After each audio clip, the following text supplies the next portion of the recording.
بیان ہے صلہ رحمی کا، اور صلہ رحمی کا مطلب یہ ہے کہ اپنے رشتہ داروں کے ساتھ حسن سلوک سے پیش آئے۔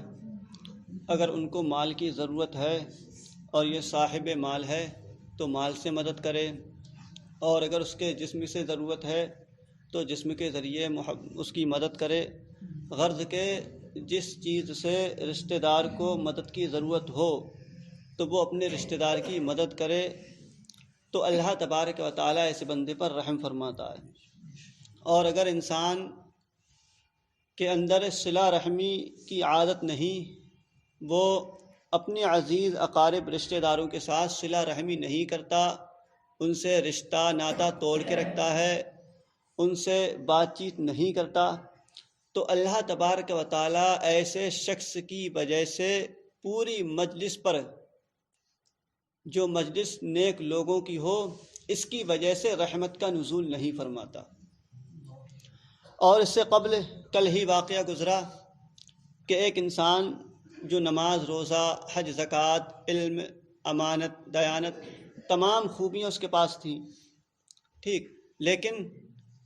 انتقال جب ہوا تو حال یہ تھا خاندان سے اس کا جھگڑا ہو گیا تھا اور اس کا انتقال ہوا، تو اس کی روح کہاں تھی؟ اس جگہ تھی کہ جہاں پہ کافروں کی روح رہتی ہیں۔ پتہ چلا کہ صلہ رحمی ایک بہت بڑی نعمت ہے اور اللہ تبارک و تعالیٰ کا بہت بڑا فضل ہے جو انسان اس صفت سے متصف ہو جائے۔ صلہ رحمی کے متعلق مصنف علیہ الرحمہ کہتے ہیں، جب آدمی اہل قرابت کے نزدیک رہتا ہو، رشتہ داروں کے آس پاس میں رہتا ہو، پردیس میں نہیں ہو، تو اس پر واجب ہے، ایک تو یہ ہے کہ ہم بہت دور رہ رہے ہیں، اگر دور نہیں ہے آس پاس میں ہی ہے تو اس پر واجب ہے کہ ہدیہ و زیارت کے ساتھ ان سے میل ملاپ قائم رکھے، صلہ رحم کرے، یعنی ان کے پاس جو ہے ہدیہ دیتا رہے، کھجور، کبھی مٹھائی، کبھی کچھ پیش کر دیا۔ اگر صلہ بالمال پر قادر نہیں، اگر اس کے پاس مال نہیں ہے تو کب کہا سرکار نے، اللہ نے، کہ مال دے تو؟ اگر صلہ بالمال پر قادر نہیں تو کم از کم صلہ بالزیارت کیا کرے، یعنی اس کے پاس چلا جایا کرے، تھوڑی دیر بیٹھ لیا کرے اور آپس میں گفتگو ہو جائیں، تو یہ بھی صلہ رحمی ہے۔ ان کے کاموں میں ہاتھ پیروں سے اس کی مدد کر کے صلہ کرے جب کہ انہیں اعانت کی ضرورت ہو، اور اگر وطن سے دور ہے، بہت دور ہے، تو خط و کتابت وغیرہ کے ساتھ تعلق بنائے رکھے، خط وغیرہ بھیجتا رہے تاکہ اس میں اس کی خیریت پوچھے اور معاملات بنے رہیں، تعلقات بنے رہیں۔ اور اگر چل کے جا سکتا ہے تو دوسری بستی میں جا کے ملاقات کرے کہ ملاقات خط و کتابت پر اکتفا کرنے سے بنسبت بہرحال افضل ہے۔ اگر جا سکتا تو جانا بہتر ہے، اور اگر نہیں جا سکتا تو خط و کتابت کا تو زمانہ نہیں ہے، فون کے ذریعے اس سے جو ہے یا میسج کے ذریعے اس سے معلومات کر لے، اس سے خیریت لے لے۔ اب کہہ رہا ہے جس انسان کے اندر صلہ رحمی کی عادت ہوگی تو اللہ تبارک و تعالیٰ 10 فوائد اس کو عطا فرمائے گا، 10 فائدے اس کو ملیں گے۔ وہ کون کون سے ہیں؟ سماعت فرمائیں۔ پہلا یہ ہے، اس میں اللہ تعالیٰ کی خوشنودی ہے، جو انسان صلہ رحمی کرتا ہے اس میں اللہ تعالیٰ کی خوشنودی ہے، کیونکہ صلہ رحم کا خود اس نے حکم دیا ہے، اور جب انسان کرے گا تو ظاہر ہے اللہ تعالیٰ خوش ہوگا۔ دوسرا فائدہ یہ ہے، اس میں ادخال السرور علی ذوی القربہ ہے، یعنی رشتہ داروں کے دلوں کو مسرور کرنا، خوش کرنا۔ اور حدیث شریف میں آیا ہے، ان افضل الاعمال ادخال السرور علی المؤمن، یعنی مومن کو مسرور کرنا، مومن کو خوش کرنا تمام اعمال سے زیادہ افضل اور اعلیٰ ہے، مومن کے دل کو خوش کر دینا۔ تیسرا، اور اس میں ملائکہ کے لیے فرحت ہے، فرشتے بھی خوش ہوتے ہیں اس انسان سے، کیونکہ وہ بندے کے صلہ رحم سے شادہ ہوتے ہیں کہ یہ بندہ ایسا ہے، بندے کو خوش رکھتا ہے، بندے سے ملا کے رکھتا ہے۔ چوتھا، اور اس میں مسلمانوں کی طرف سے اس کی اچھی ثنا ہوتی ہے، ظاہر ہے مسلمان اس کی تعریف کرتے ہیں کہ یار یہ انسان ایسا ہے، اپنے رشتہ داروں سے بہت بنا کے رکھتا ہے۔ جب رشتہ داروں سے رکھتا ہے تو اپنے آپ میں بھی اچھا ہی گمان رکھتے ہیں کہ ہمارے ساتھ بھی اچھا ہی کرے گا، تو مسلمان لوگ اس کی تعریف کرتے ہیں، یعنی لوگ اس کی تعریف و تحسین کرتے ہیں۔ پانچواں، اور اس میں ابلیس علیہ اللعنت کو غمگین کرنا ہے، کیونکہ یہ اللہ تعالیٰ نے حکم دیا ہے اور وہ انسان اس پر عمل کرتا ہے، تو شیطان تو اس سے غمگین ہوتا ہے کہ اس نے اللہ تعالیٰ کے فرمان پر عمل کیا تو کیا کیسے، میں کیوں نہیں روک پایا۔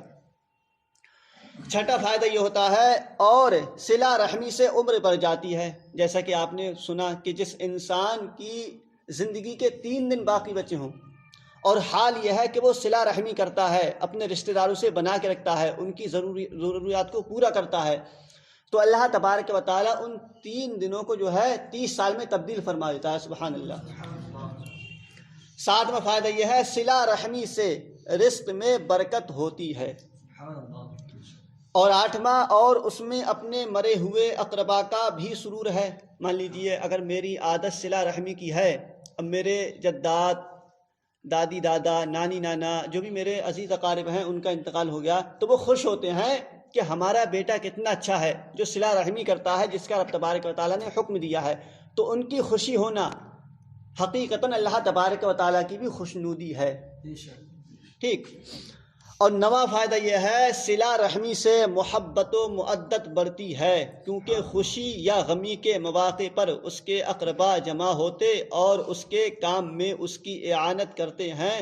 تو ان کے دلوں میں صاحب صلہ کے لیے محبت بڑھ جاتی ہے۔ جس انسان کی عادت پڑ جائے تو ظاہر ہے اس سے خوشی ہوتی ہے لوگوں میں، اور ایک دوسرے کے کام میں کام آتے ہیں، ایک دوسرے کی مدد کرتے ہیں، اور حال یہ ہوتا ہے کہ آپس میں دونوں خوش ہوتے ہیں۔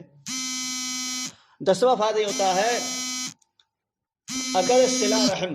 کرنے والے کا انتقال ہو جائے اور جس کے ساتھ صلہ کیا، اپنے رشتہ داروں کے ساتھ اس نے صلہ کیا ہے، رحم کیا ہے، اور اس کا ہو جائے انتقال، تو وہ اس کے عزیز اور اقارب اس کے مرنے کے بعد اس کے لیے دعائے مغفرت کرتے ہیں، اس کو اچھائی سے یاد کرتے ہیں، بلکہ جب جب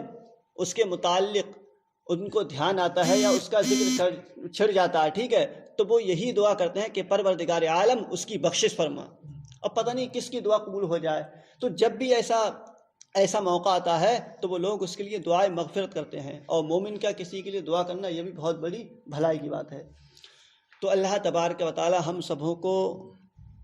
دیگر جیسے احکام پر عمل کرنے کی توفیق عطا فرمائے۔ بالخصوص یہ بھی ایک ایسا عمل ہے صلہ رحمی کہ اللہ تبارک و تعالی بہت برکتیں، رحمتیں نازل فرماتا ہے، اور اس میں رزق کے اعتبار سے، عمر کے اعتبار سے برکت ہی برکت ہے۔ لہٰذا ہم اور آپ غور و فکر کریں کہ کوئی ہمارا رشتہ دار، عزیز اقارب ناراض تو نہیں، غور کریں کہ کوئی ایسا تو نہیں کہ جس سے ہماری بول چال بند ہے، غور کریں کہ کوئی ہمارا رشتہ دار تو ایسا نہیں کہ جس کو کسی چیز کی ضرورت ہے اور وہ اس لائق نہیں کہ خود سے اس کے بعد وہ چیز مہیا ہو جائے، اور ہم اس لائق ہیں تو ہم اس کی مدد کریں تاکہ وہ خوش ہو جائے، اور وہ خوش کیا ہو، اللہ تبارک و تعالی خوش ہو جائے۔ اللہم صلی علی سیدنا و مولانا محمد معدن الجود والکرم وآلہ الکرام وابنہ الکریم وبارک وسلم، صلاۃ و سلام علیک یا رسول اللہ صلی اللہ تعالی علیہ وسلم۔ الہ العالمین ہم سبوں کو اس درس میں بیٹھنے کی توفیق عطا فرما، اور اس درس سے جو بھی سنے پڑھے اس پر عمل کی بالخصوص توفیق عطا فرما۔ الہ العالمین ہم سبوں کو صلہ رحمی کرنے کی توفیق عطا فرما، ہمارے گناہ صغائر و کبائر کی بخشش فرما۔ الہ العالمین ہم سبوں کو صحابہ کرام رضوان اللہ تعالی علیہم اجمعین کے عشق کی جھلک عطا فرما، ہمارے ایمان و اسلام کی حفظ و سلامتی فرما، برحمتک یا ارحم الراحمین، بحق لا الہ الا اللہ۔